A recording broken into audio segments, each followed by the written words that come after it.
anticipation like this. Welcome, everyone. I've been so looking forward to this. Has been decades in the making. Thank you, Radio 2, for having me. In Concert 50. Celebrating 50 years with 50 live performances from the 70s to today. Bon Jovi, Annie Lennox, Radiohead, Paul Weller, Take That, Ed Sheeran, and more. I think you're representing every era. BBC Radio 2's In Concert 50. Download the BBC Sounds app to discover the full lineup.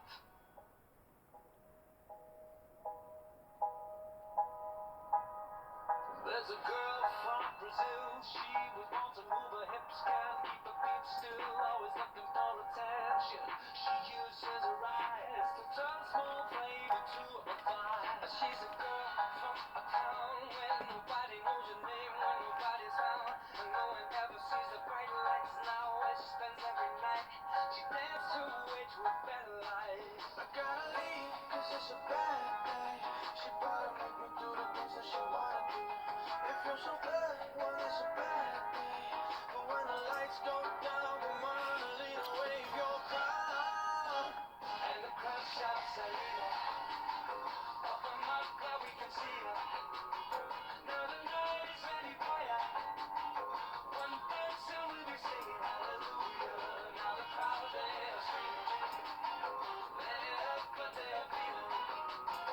It's so hot don't get to me. Number one señorita, oh Elita.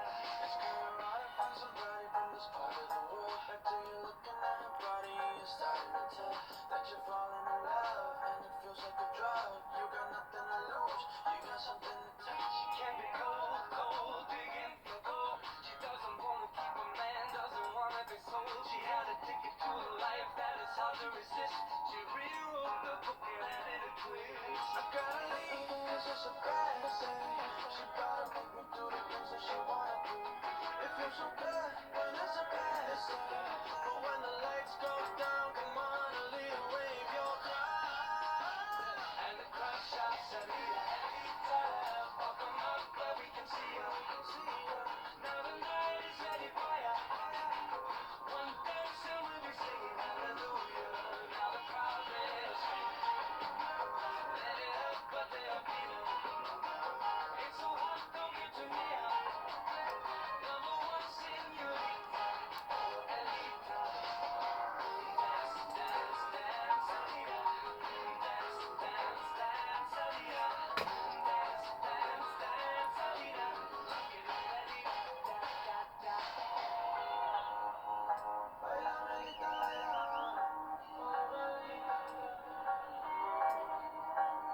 Melita, baila. So look out, beware, like a do or dare. She'll fight for a right, she'll do whatever it takes. And the crowd shouts Selena, up on my cloud we can see her. Now the night is ready for ya. One dance and we'll be singing hallelujah. Now the crowd they're screaming, let it up but they're feeling. It's so hot don't get to me. Number one señorita, oh Elita. Dance, dance, dance, Selena. Dance, dance, dance, Selena. Dance, dance, dance, Selena. Come on, Alita. Come on, Alita. Come on, Alita. Elita there from Gary Barlow, Michael Bublé and Sebastian Yatra. It's time now on Radio 2 for Pause for Thought. This morning we speak to Anglican priest Joanna Jepson. Good morning, Joanna. Good morning, OJ. How are you? Oh, all the better for talking to you, Joanna. Thank you so much for being on Pause for Thought. It's lovely to be with you. It's great to be on your show. Oh, got a question for you. I do have an important question. Do you have a Yeah. weekend boast for me? Well, I have, and they were very simple pleasures, but this weekend I managed two things. I managed to cook my parents and my brother a roast dinner, and I managed to sit with one of my dearest friends in the kitchen eating roasted sausages cooked in honey and washing it down with champagne. And those two things just feel like the biggest pleasure and achievement now that we've got another lockdown. So I feel like it's just been a win-win weekend. Yeah. Well, if ever you're going to release an autobiography, may I suggest Sausages and Champagne as the title? That is going to be it. Totally. Great. Well, listen, that's lovely. Pause for thought. The theme this week is my word of the year. Radio 2 is now yours. Take it away, Joanna. Well, one of my son's favourite Christmas presents is the annual Guinness Book of Records, which my parents often give him. This year, and I know it's only November, he's worried that it just isn't going to deliver. But what will they put in it, Mummy? Nothing happened this year. It's a fair point, and in many ways, 2020 could be described as the year that didn't happen. The year school closed down. The year in which 2 big work trips abroad were cancelled, along with what should have been a large wedding and 2 birthday celebrations, all of which would have come with guaranteed sea and sunshine. What records will go into the book, though, Mummy? I'm pretty sure if I canvassed a few friends, I'd get records concerning overwhelm, divorce rate, and a muttered warning against drunk homeschooling. But I also think life has got more finely tuned this year. I have to look attentively and faithfully in order to appreciate what is life-giving when things I had taken for granted have gone. I've been pushed to my limits, sometimes beyond them, and that has reordered life by ransacking my priorities, calling into question my goals, and demanding that I become more intentional. And I wonder if this is what Jesus was on about when he said, "I have come that you may have life in all its fullness, life in abundance." I love that word. I think in the past I may have thought it was about an abundance of good things, but now I'm not so sure. Jesus wasn't about making all the bad stuff disappear or making us somehow not feel the pain of it. I think it's about him giving me the courage and strength to say yes to everything life throws at me. All of it, even when it's a lot or a lot of loss. And that is fullness of life. So perhaps surprisingly, abundance is my word of the year. Living abundantly right now is refusing to feel like I've been robbed and instead leaning into friendships, caring for the lonely and connecting with people more deliberately and imaginatively. Cultivating what I have been given by saying a wholehearted yes to it. It is counting this year not in what has been broken, but in the life-stretching, hope-finding opportunities made. Say that the hardest thing to do is say goodbye. This is the hardest thing.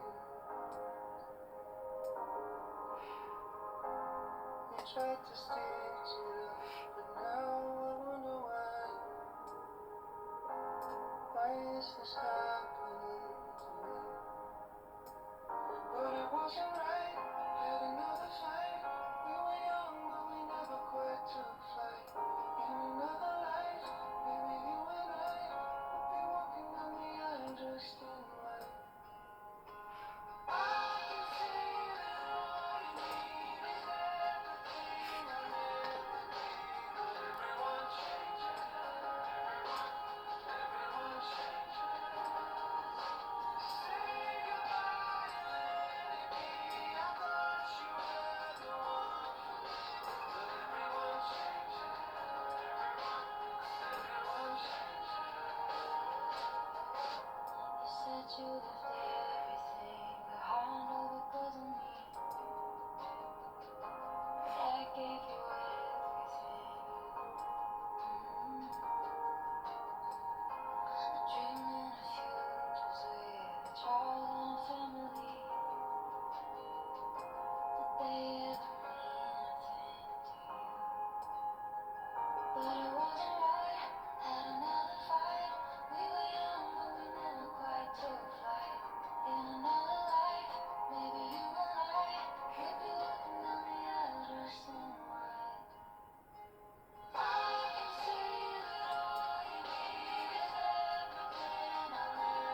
I know you're jumping around right now.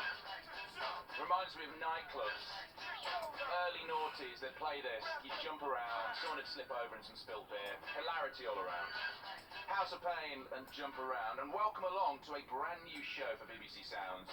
We are ripping the cellophane off here, because every week I'm going to play you amazing songs from brilliant artists, quite simply, the best one-hit wonders. We'll also be finding out about the stories behind those songs, because the reason they were one-hit wonders, why there was never another hit, what happened when they went around the world and were humongous hits. Well, we'll find out all of those stories. And do you know what? If we're talking about humongous hits that went, well, it went global. It changed the way people thought about this artist and how you dealt with artists at the time. It is a fantastic guest we'll speak to later on.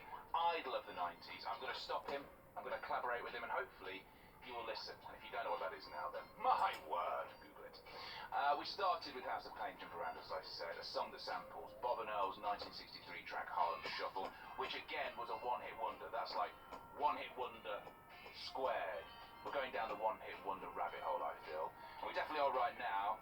A song which always made me want to get a tattoo. I never did, mainly because I can't make decisions and I don't like pain. But anyway, this is Crazy Town and Butterfly. Come my lady, come my lady, you're my butterfly, sugar, baby. Come my lady, come my lady, you're my butterfly, sugar, baby. Such a sexy, pretty little thing. This simple bitch, you got me sprung with your tongue ring. And I ain't gonna lie, cause your loving gets me high. So to keep you by my side, there's nothing that I won't try. Butterflies in her eyes and her looks to kill. Time is passing, I'm asking, could this be real? Cause I can't sleep, I can't hold still. The only thing I really know is she got sex appeal. I can feel, too much is never enough. You always there to lift me up when these times get rough. I was lost, now I'm found, ever since you've been around. Need a woman that I want, so I'm putting it down. Come my lady, come my lady, you're my butterfly, sugar, baby. Come my lady, you're my pretty baby, I'll make your legs shake, you make me go crazy. Come my lady, come my lady, you're my butterfly, sugar, baby. Come my lady, you're my pretty baby, I'll make your legs shake, you make me go crazy.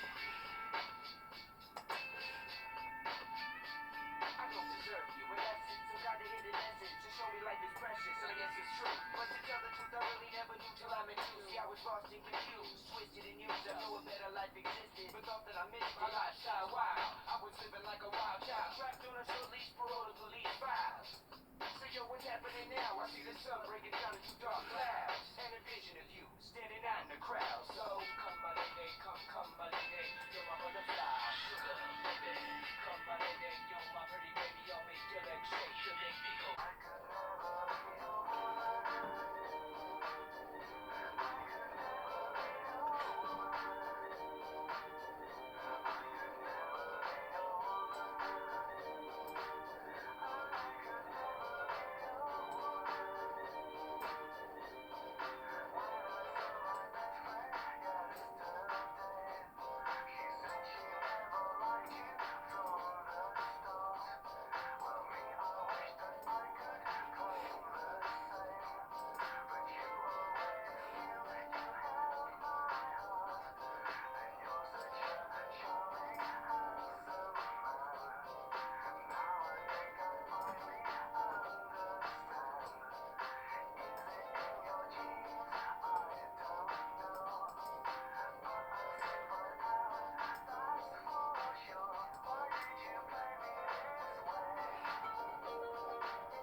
BBC Radio 2. White Town and Your Woman. The sample, which I actually had to look up again because I forgot what it was, is Lou Stone and the Monsignor Band featuring Al Bowley, and it's called My Woman. That was a number one January 1997. Now, a few years earlier, let me take you back to November 1990. A man called Vanilla Ice, also known as Robert Van Winkle, topped the charts with, I mean, you know the song, you don't need me to tell you. I shall though, Ice Ice Baby, and he is, very excitingly, our first guest on this brand new show. Rob, where are you in the world? I'm at the Premier Coffee Shop in Palm Beach. And how is life? How is life in your world? Life is fantastic. I have 3 girls, 2 grown girls, and I have a brand new, pretty much new 2-year-old. So she keeps me busy during the coronavirus. I get to, run around the house and enjoy, hanging out with her and seeing it through her eyes and enjoying her energy. It's just a lot of fun, You've lived a real life. You've lived a full-on life. Most people will know you because of the song that came out in 1990, Ice Ice Baby. Have you played that song to your 2-year-old? Oh yeah, she loves it. She can even sing it. She's already starting to, say words and put sentences together. She'll sing Ice Ice Baby, for sure. Which version? The clean version or the not-so-clean version? Well, it's all clean now, They're not corrupted yet. How did that song come about? I mean, it was a song that dominated not just the charts in America, not just the charts in the UK. It was a worldwide phenomenon. How did that song come about? Because you wrote it when you were a teenager? I was 16 years old when I wrote it. Wow. It was a crazy, crazy time. I wrote the whole album To the Extreme right around that same time. And what happened was they flipped it over. It was actually a B-side record, but some guy in the South flipped it over, and then it just carried like wildfire. So every time he'd call a program director, he'd say, "You got to play this song." The phones light up. What is your relationship with that song like? I love it. It's an anthem for the 90s, and like I said, it really brings back what it was like being a teenager in the 90s. The 90s was the last of the great decades. The neon colors, the ridiculous stuff we wore, man, those shoes that we would dance in. And just What was the wear worst thing you soul wore? songs. What was the worst thing you wore? Worst outfit? Well, the funny thing is I think all of it, I was embarrassed of it after a while, And I look back at it and I go, God, that was so cheesy, man. But now I have a 20-year-old daughter and a 23-year-old daughter, and they actually think I'm cool again. It is weird to see all those styles coming back, isn't it?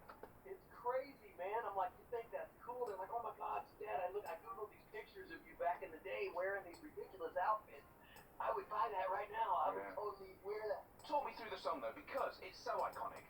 When you first heard Under Pressure by Queen and David Bowie, at what point when you heard that, where did you hear it and think, this is a sample that I need? My brother's 5 years older than me, so he had a record collection, and he basically, I kind of stole it from him, but he didn't care because he was chasing some girl at the time, so I took it in the studio. The song came together really fast, like in about, 30 minutes. I wrote the song, and it took us about an hour and a half to lay it down. I put the bass line in later. The lyrics were there first. The song was not called Ice Ice Baby at first. It was called Vanilla Ice Baby. So it didn't have the extra ice in there. It had like a low sample of vanilla, which went vanilla, and then it says Ice Baby. But the way the beat came in, there was 2 beats there. So my DJ goes, "Hey man, put 2 ices in there." So I put 2 ices in there, and it became Ice Ice Baby. It's really funny.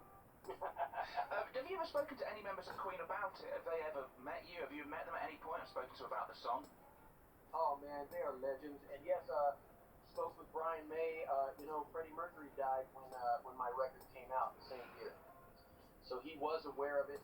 And I asked, did he know who I was, and said that he did know who you were and actually enjoyed and liked Ice Ice Baby, because he explained it. He said Freddie Mercury was always fascinated with what's next, and to have that kind of told that he actually knew who I was just gave me goosebumps. And just, they are superstars. They're my favorite rock band of all time, forever and forever will be. Because they are funky.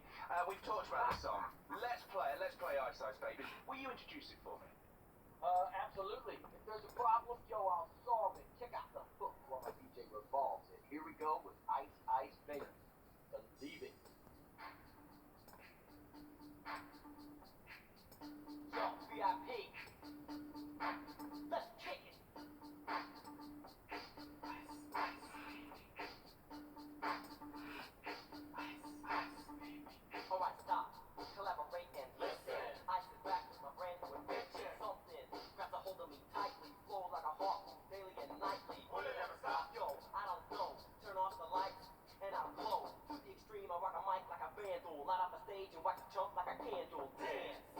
speaker that booms. I'm killing your brain like a poisonous mushroom, deadly.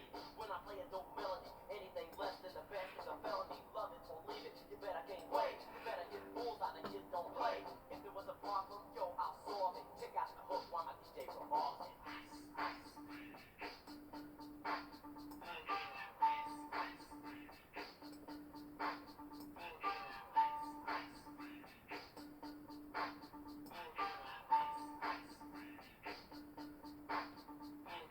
Now that the party is jumping, with the bass kicked in and the figures are bumping, quick to the point, no faking. Cooking MCs like a pound of bowling. Miami's on the scene, just in case you didn't know it. My town that created all the bass sound. Another shape to kick holes in the ground, 'cause my style's like a chemical spill. These my rhymes, conviction and feel. Conducted in form, this is a hell of a concept. We make it hype, and you want us to print this. Shape blades on a fade, slice like a ninja, cut like a razor blade so fast. Other DJs say, damn, a rhyme was a drug, I sell it by the gram. Keep my composure when it's time to get loose. Magnetized by the mic while I kick my juice. If there was a problem, yo, I'll solve it. Check out the hook while DJ revolves it.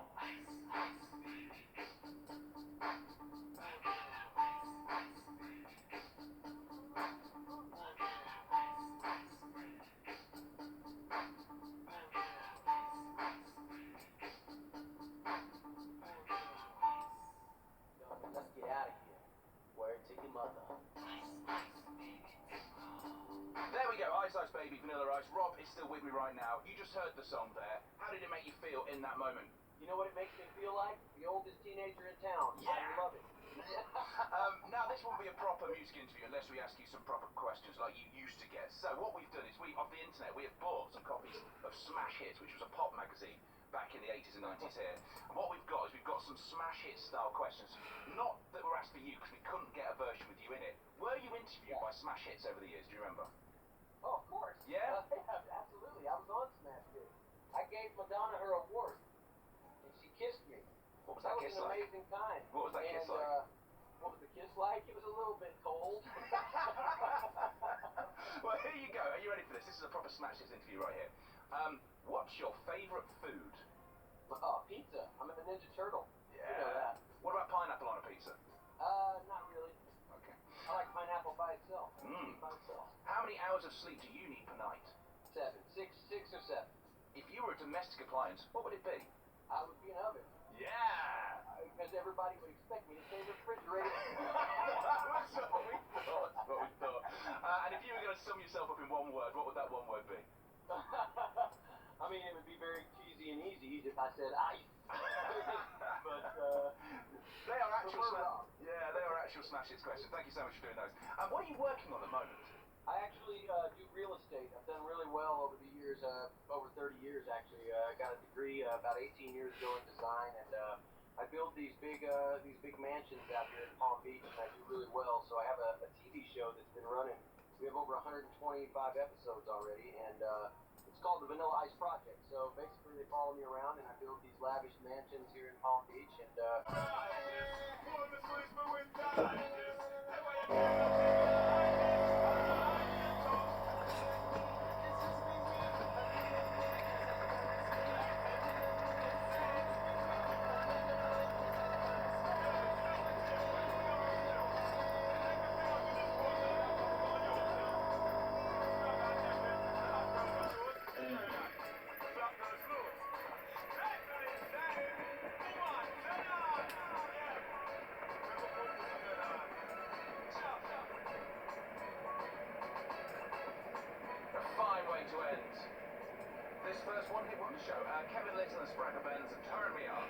It was great to chat to Vanilla Ice before that. I loved his stories. I love the fact that his daughters are now wearing his clothes from the 90s. If you want to suggest a one-hit wonder you'd love to hear on the show, email me oj@bbc.co.uk. Next week, more of the same, and it includes Leanne Brown from Sweet Female Attitude. She is my guest. Make sure you subscribe on BBC Sounds. There's a brand new episode first thing every Monday. BBC Sounds. Lose yourself in the world of cinema where music sets the scene. You can see the power of the score and what it can do to the images you're seeing and what it can then do to the audience. Join me, Miranda Sawyer, as I sit down with directors, actors and musicians on my podcast. I do have a playlist for each film, usually things that I wrote the film while listening to. Chatting to guests like Cillian Murphy, Barry Jenkins and Carol Morley about the musical moments in their began about me in a way. It becomes about the musical culture of Manchester. It includes people that had never been documented. Sound and vision. Listen on the free BBC Sounds app. This is Radio 2 on the BBC Sounds app, on your smart speaker and on 88 to 91 FM.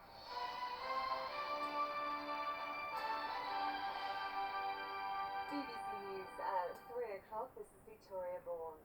Boris Johnson will urge MPs to back his plan for a second national lockdown in England when he makes a statement in the House of Commons today. The Prime Minister is expected to stress the government's intention to ease restrictions after a month.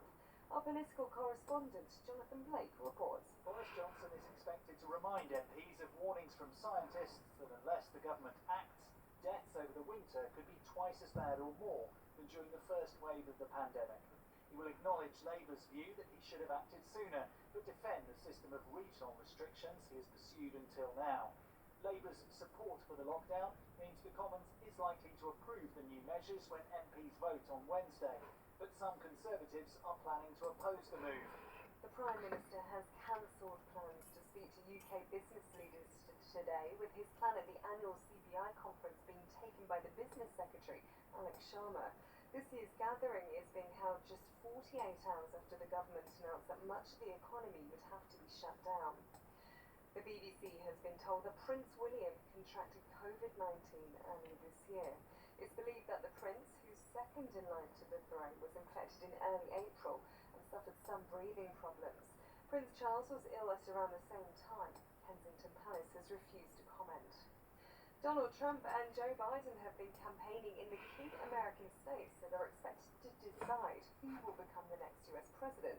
Mr. Biden told voters in Pennsylvania that his rival had fanned the flames of hate, while at a rally in North Carolina, President Trump mocked his opponent's plans for the economy. We're going to have a low, dark winter. How inspiring that is, right? So he said that, and I'm saying that we're going to deliver the greatest American comeback in history. That's what we're doing. And we're way ahead of schedule. This election is a choice between a Biden depression and a boom like you've never seen before. Johnny Depp is due to find out today if he's won his libel case against the Sun newspaper over an article which labelled him a wife beater. The Pirates of the Caribbean star is suing the tabloid's publisher, Newsgroup Newspapers, and its executive editor Dan Wootton over the article from 2018 which claimed he attacked his ex-wife Amber Heard, something he denies. Football, and Gareth Bale scored his first goal since returning to Tottenham Hotspur from Real Madrid and gave his side a 2-1 win over Brighton. Everyone always talks about individual play and all this, but I've always said I'm a team player. If I come on and just help the team defend and we won 2-1, I've been just as happy. The most important thing is the collectiveness of the team. We work together, we work hard, we get the win together, and yeah, we'll enjoy this evening. The victory moves Spurs up to second in the Premier League table after Everton lost to Newcastle. BBC News is 3 minutes.